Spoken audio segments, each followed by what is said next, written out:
a lot of people are just copycatting products today in order to build something that's a copycat that will be cheaper and whatever.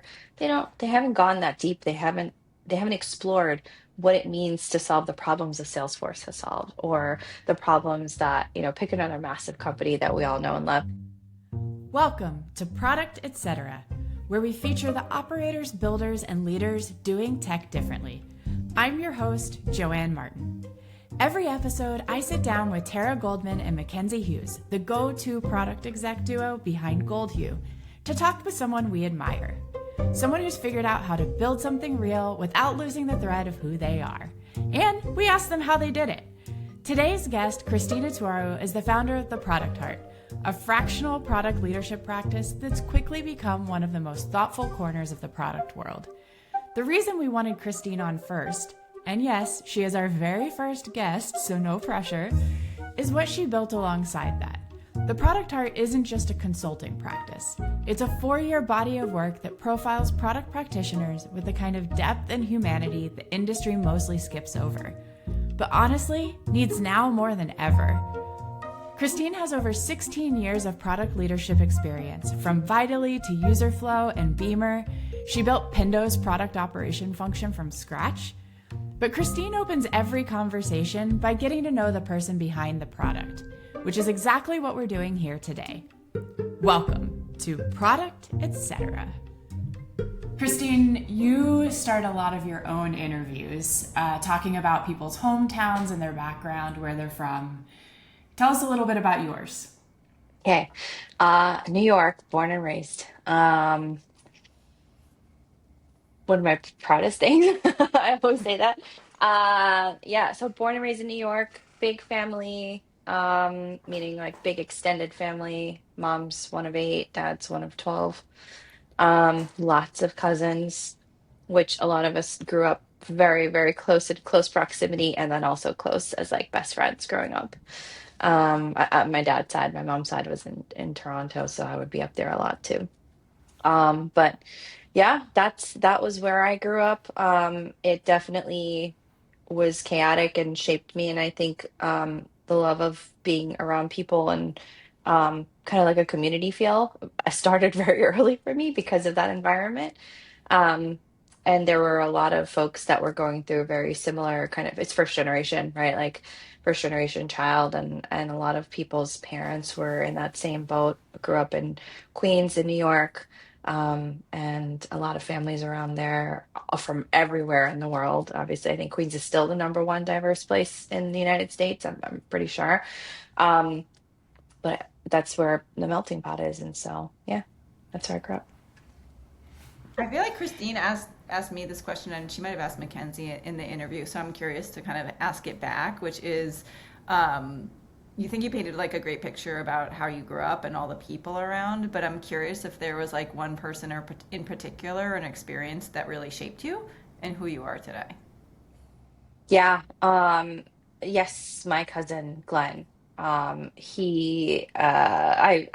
was so enamored with him when I was growing up. He was into tech, and nobody really, we just looked to him as like this very smart guy. Again, like massive family. He was on my dad's side, and I remember he came over one day to help my dad set up a computer at home, computers with like the big backs and like, the big screens and stuff. And his dad, my uncle had come over as well. And I was so enamored with this computer, and I just staring at my cousin set it up. I was probably like 9, 10 years old, maybe. I don't even remember. But I remember that my uncle turned to my dad when I was just standing there staring, and all I wanted to do was play Minecraft. Um, and right, that's the one with the little dots, like the old Oh, school the one. Minesweeper. And my uncle said to my dad, that one right there, she's gonna do something with those computers. And I remember that, and I looked at it, I was like, oh, that's kind of a fun thing. Oh, I wonder, like, what can you do with computers? But my cousin went to St. John's, and I just was like, if he's doing all these really fun things, I want to do all these really fun things. Then I went to St. John's because he went to St. John's, and I told him that way later in life, and he was laughing. He's like, "What? Are you crazy?" That's I was like, "Yeah, I just wanted to be just like you." He was very cool, and so I followed in his footsteps. he went into more of like the business side and definitely works on the tech side, but more on the business side stuff. I went hardcore into tech, but I didn't go in to St. John's to learn tech. Then I pivoted over to, oh, I'm a New Yorker. I'm gonna go marketing. I'm gonna do advertising. I love that world. And then I accidentally fell into product, like my second full-time job in. So yeah, that's a good question, Tara. Yeah. Yeah. And you jumped into product leadership, but you've kind of also navigated your way back into marketing by starting this media outlet, the Product Heart that you have. Yeah. What were you feeling in product leadership that kind of made you want to start that and go back into that world a little bit? That's great. I actually didn't even think about it like that. I didn't think about it as media anything. I always loved to write. And I mean, I was cleaning out my office the other day and I found books, like literally all the marbled notebooks of things that I was writing. And in college, I had a professor and she was like, you just need to keep writing. You need to keep writing. It's my outlet. I really just love to share on paper, whether somebody reads it or not. I don't care. Sometimes things are obviously private. You're little and you have little diaries and you're writing.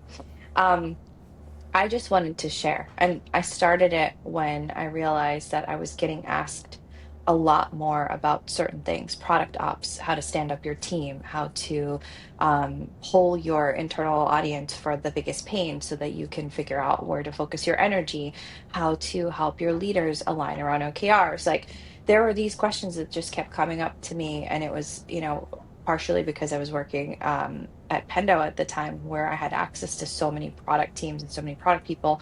I felt at some point, I was like, I feel like I'm just consulting on top of my normal job because our customers were just hitting me up all the time. And I felt great because blended that sense of community with what I was doing. And I love product. And I became very rabbit holed and embedded into it at the time too. So I was like, I'm going to just get this out however I can. And it hit me one day. I was like, I feel like people's hearts are in this space so much and they just want to do so much. And that's how the name Product Hard came up. And I said, I'm just going to write.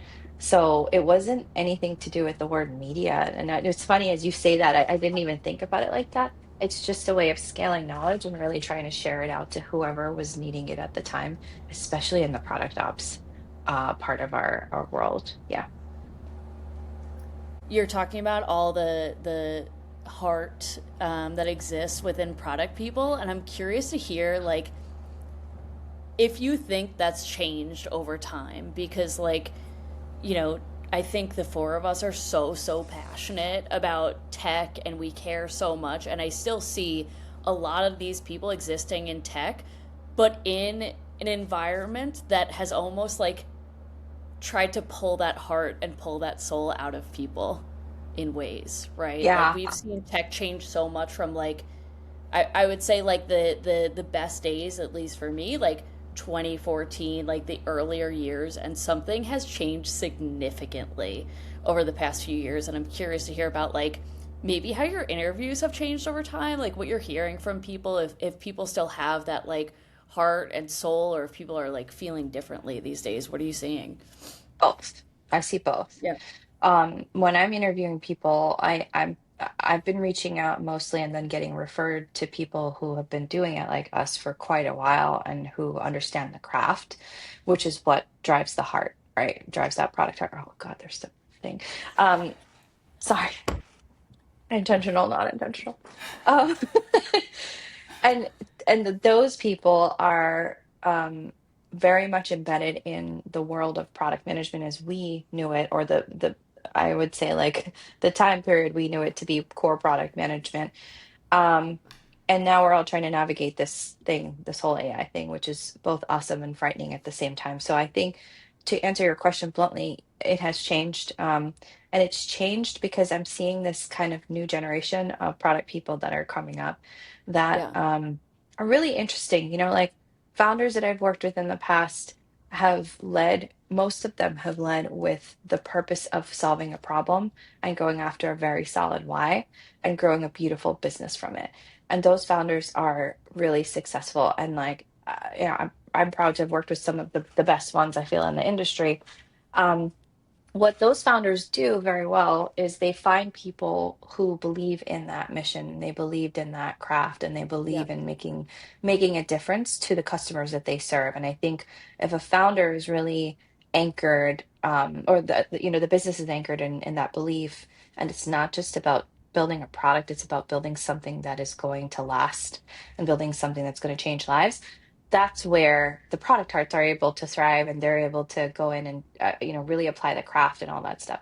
Now the difference is today, people are building products, people are very quickly playing around and building something Yeah. that they want to get out to the world. Hey, listen, there are some great ones out there. I love AI just as much as the next person. I also hate it just as much as the next person, right? Because we're all exactly in the same place.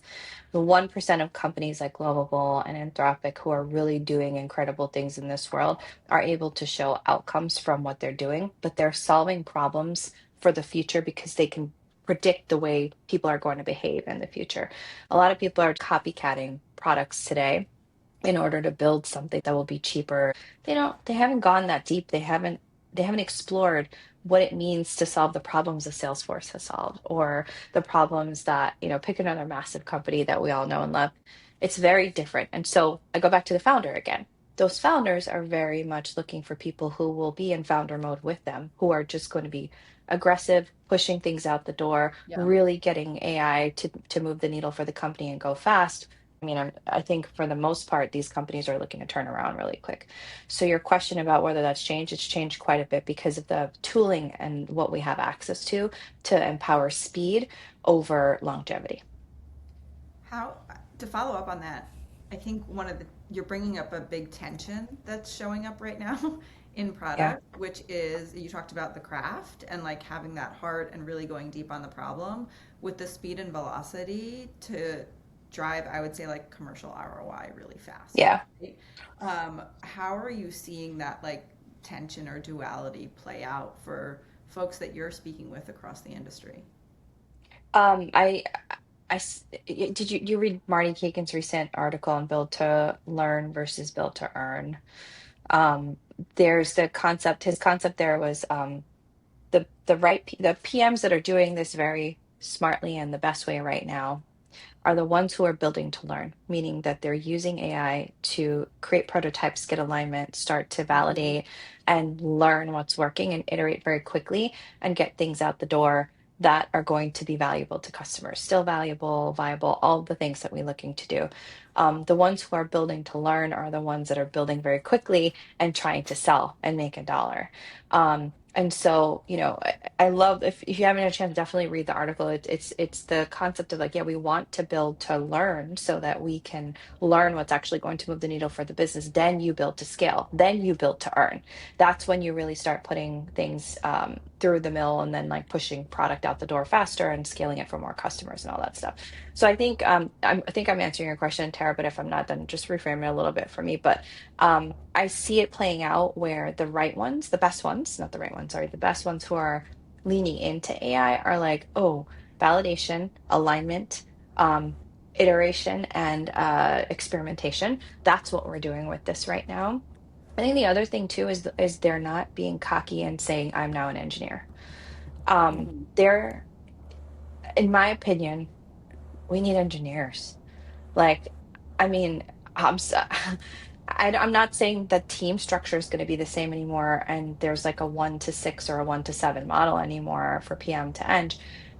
But these people are skilled at their craft, and they need to be the ones that we lean on to help us to build a scalable product as well. Product people really need to be embedded in the business and the customer and the pain and all of that stuff that we really should be focusing on while partnering with the engineer, who in turn should be looking at what AI tooling could move the needle faster on their side as well. Join us next time on Product Etc. We'll continue this conversation with Christine and talk about AI. Not generic AI, but how to transform your business while keeping in touch with your customers' actual needs and keeping your head on straight when it comes to solid business fundamentals. Catch you next time on Product Etc.